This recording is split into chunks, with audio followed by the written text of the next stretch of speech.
أعوذ بالله من الشيطان الرجيم. بسم الله الرحمن الرحيم. ولقد يسرنا القرآن للذكر فهل من مدكر.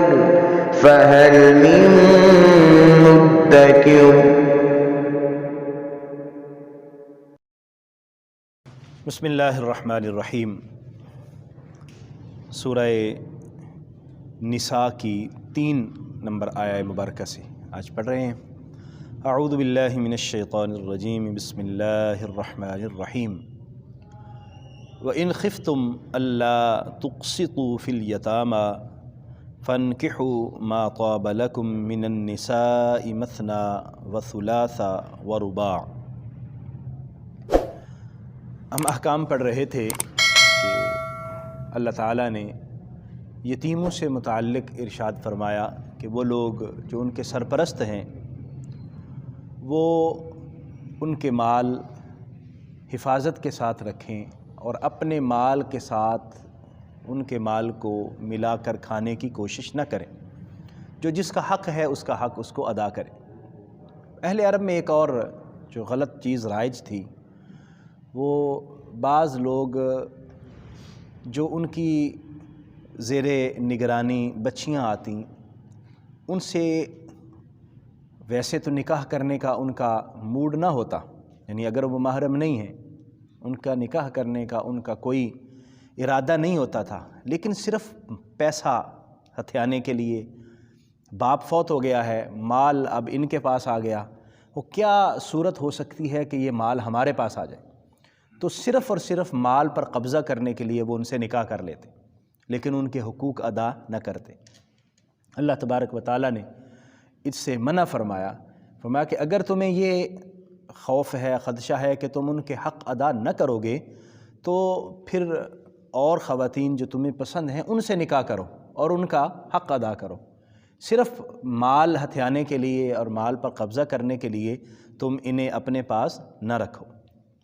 وَإِنْ خِفْتُمْ، اگر تمہیں خوف ہو، اللہ تُقْسِطُوا فِي الْيَتَامَى، کہ تم ان یتیموں کے بارے میں انصاف سے کام نہیں لے سکو گے، فَانْكِحُوا مَا طَابَ لَكُم مِّنَ النِّسَاءِ، تو پھر اور جو خواتین ہیں ان سے نکاح کرو، مَا طَابَ لَكُم، جو تمہیں پسند ہو، مِّنَ النِّسَاءِ، خواتین میں سے، دیگر خواتین میں سے، مثنیٰ 2 کے ساتھ، وثلاثہ 3 والرباع 4 کے ساتھ.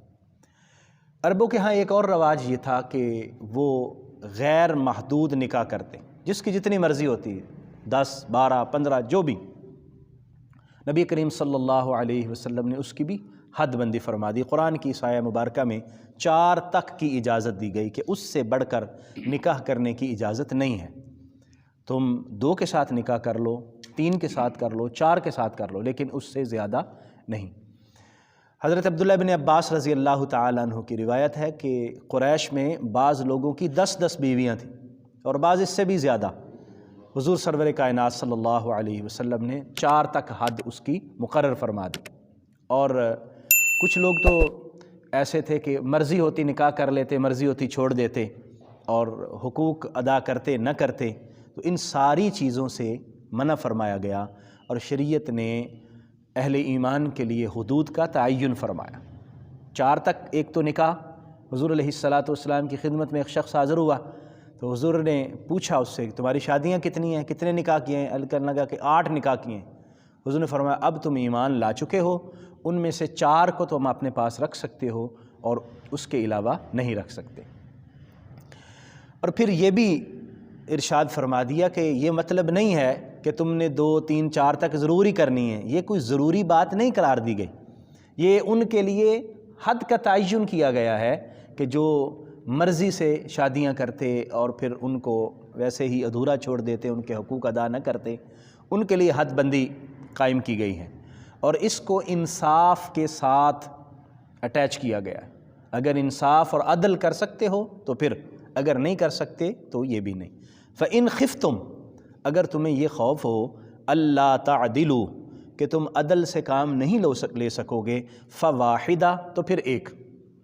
او ما ملکت ایمانکم، یا جو باندیاں، جو کنیزیں تمہارے قبضے میں، یعنی اس وقت کنیزوں کا، باندیوں کا، لونڈیوں کا سلسلہ تھا، تو فرمایا کہ پھر اس تک محدود رہو، ایک بیوی تک محدود رہو، اس سے پھر آگے بڑھنے کی ضرورت نہیں ہے۔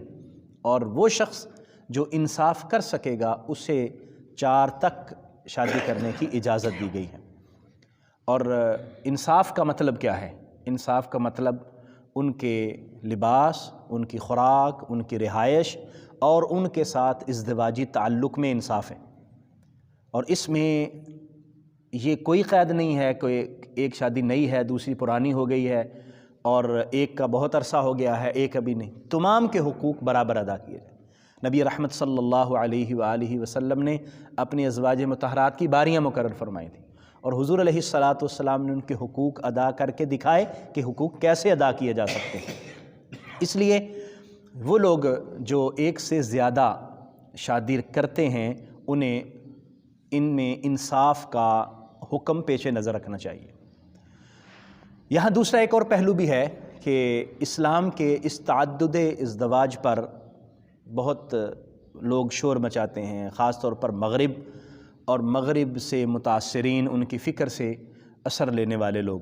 دیکھیے قرآن مجید نے بہت خوبصورت طریقے سے انصاف کے ساتھ چیزوں کو بیان فرمایا، اور پہلی بنیادی چیز ہی اس میں انصاف رکھی ہے، عدل رکھا ہے۔ اب ہم دیکھ رہے ہیں، اور اس اگر سیناریو میں دیکھا جائے، عرب کے اس وقت دیکھا جائے تو بہت زیادہ ضروری تھا کہ اس اجازت کو عام رکھا جاتا۔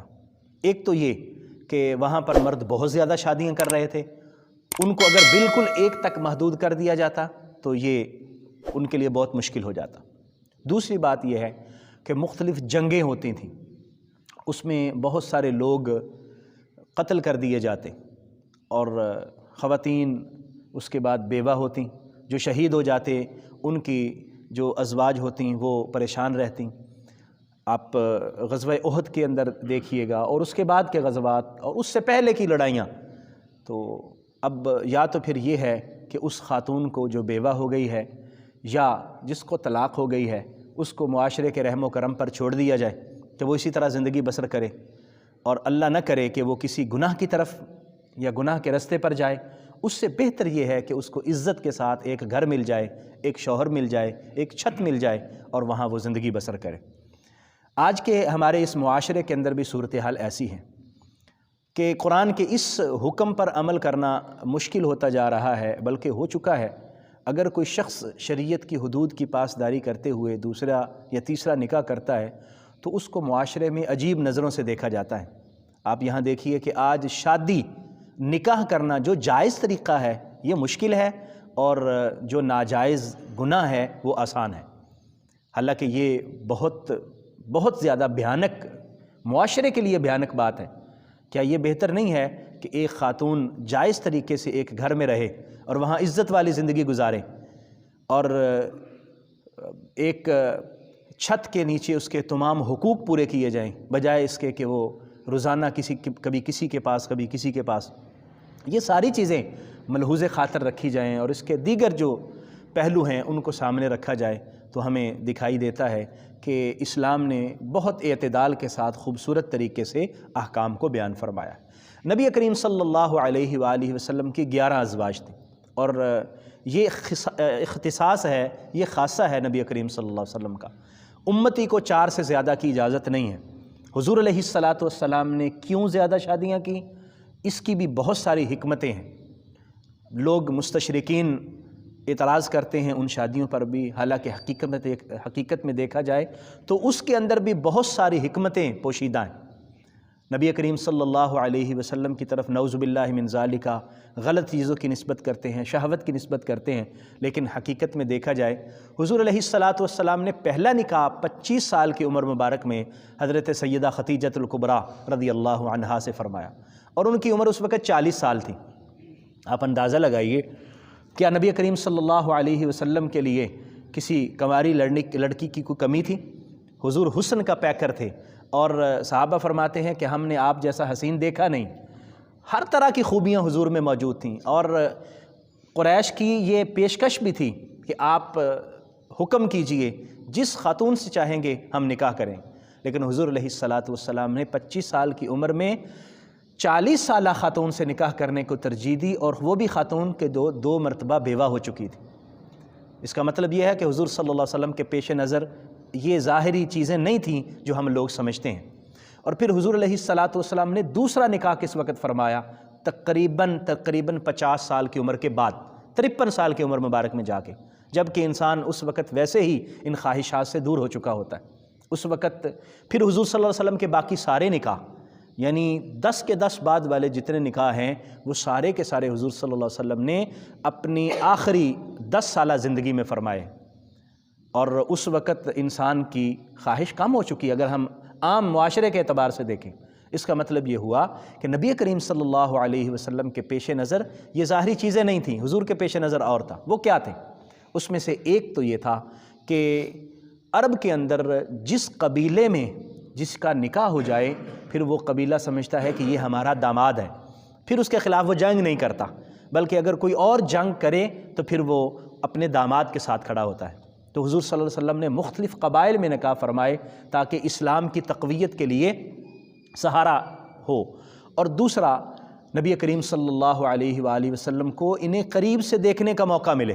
جب حضور وہاں نکاح فرمائیں گے، وہ سمجھیں گے یہ ہمارے داماد ہیں۔ اب یہ ہمارے داماد کیسے ہیں؟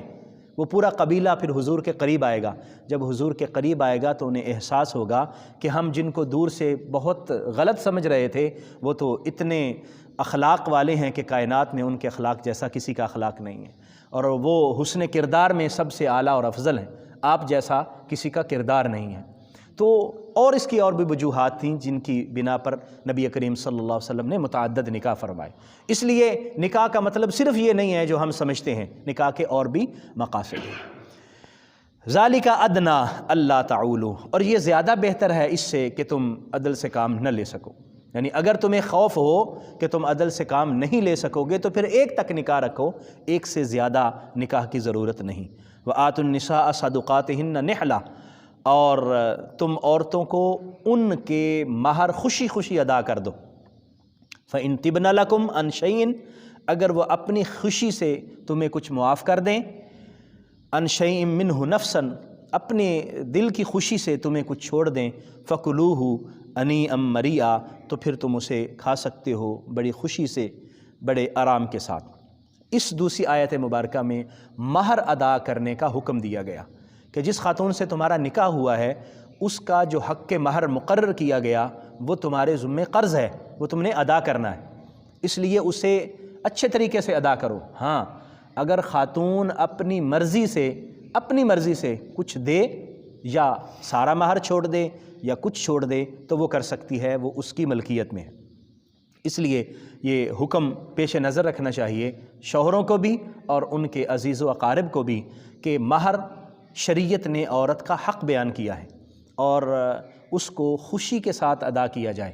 عام طور پر ہم نے دیکھا ہے کہ نکاح کے وقت مہر رکھنے میں بڑی پریشانی ہوتی ہے، اور لوگ جو ہے وہ اس کو اپنے لیے پتہ نہیں کس طرح بوجھ سمجھتے ہیں، حالانکہ یہ حق ہے اور اس کو شریعت نے بیان کیا۔ شادی پر لاکھوں کروڑوں روپیہ خرچ کر دیتے ہیں، اس میں کوئی مسئلہ نہیں ہوتا، لیکن مہر ادا کرتے ہوئے یا مہر رکھتے ہوئے پروگرام یہی ہوتا ہے کہ کم از کم رکھا جائے، نہ ہی رکھا جائے۔ جی 32 روپے۔ اور اب یہ ہوتا ہے کہ جب عام طور پر پوچھا جاتا ہے کہ مہر کتنا ہے تو کہتے ہیں جی شرعی مہر۔ تو شرعی مہر کا مطلب یہ ہے کہ 2، 4، 500، 1000، 2000 میں کام چل جائے، تو خوشی خوشی مہر ادا کیا جائے۔ شادی کے دیگر جتنے اخراجات ہیں وہ ایسے ہی چلے جائیں گے، لیکن جو آپ اپنے گھر میں جس خاتون کو لا رہے ہیں اس کے سامنے جب آپ اپنی محبت پیش کریں گے تو ساری زندگی اس نے آپ کے ساتھ گزارنی ہے، تو اخلاص کے ساتھ اس کا حق ادا کریں تاکہ آپ کے لیے بھی بوجھ نہ ہو اور اس کے لیے بھی یہ خوشی کا باعث ہو۔ اور فقہاء نے لکھا ہے کہ اگر ایک شخص اس دنیا سے رخصت ہو جاتا ہے اور اس کے ذمے اس کا مہر ہے تو اس کی وراثت کی تقسیم سے پہلے اس کا مہر ادا کیا جائے گا، جو کہ اس کے ذمے قرض ہے۔ ہاں، اگر خاتون معاف کر دے تو وہ علیحدہ سے بات ہے۔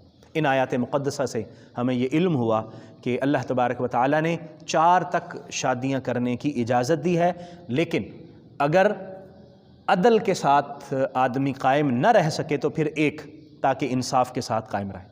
اللہ تبارک و تعالیٰ نے جو آپ کی زیر نگرانی یتیم مسکین جو بھی آپ کے زیر نگرانی رکھے ہیں یا آپ کی زیر نگرانی آ گئے ہیں تو ان کے حقوق پورے کے پورے ادا کیے جائیں۔